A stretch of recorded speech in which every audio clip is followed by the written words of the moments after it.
Уважаемый Сергей Владимирович, добро пожаловать, рады вас видеть в Абхазии. Действительно, интенсивность встреч, взаимодействия нарастает, и, конечно же, результатом всего этого является взаимодействие практически во всех областях жизнедеятельности и нашего государства.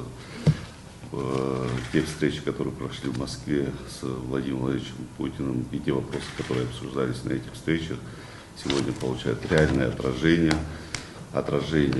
в делах. И, конечно же, мы рады тому, что абхазо-российские отношения набирают оборот.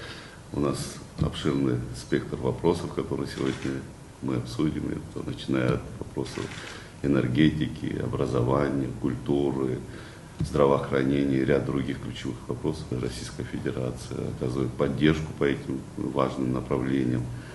И я вам благодарен за вашу постоянную погруженность в эти вопросы, которые позволяют нам оперативно реализовать те планы, которые мы для себя наметили. В Абхазии вас любят, ценят, и я уверен, что наши общие дела благими результатами отразятся на гражданах нашей страны.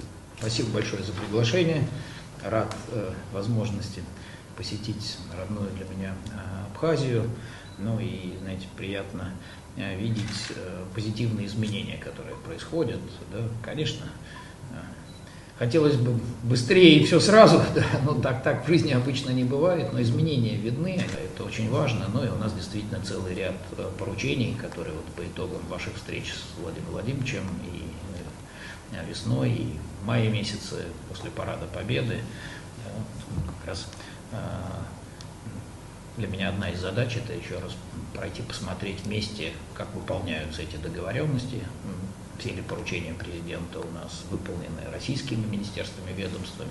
Очень радует, что каждое министерство взаимодействует друг с другом, поскольку у нас есть поручение президента России, чтобы все российские министерства, весь накопленный опыт представили, поделились, что из этого выбирать, что из этого использовать в Абхазии, что пока не подходит сюда, это решать вам.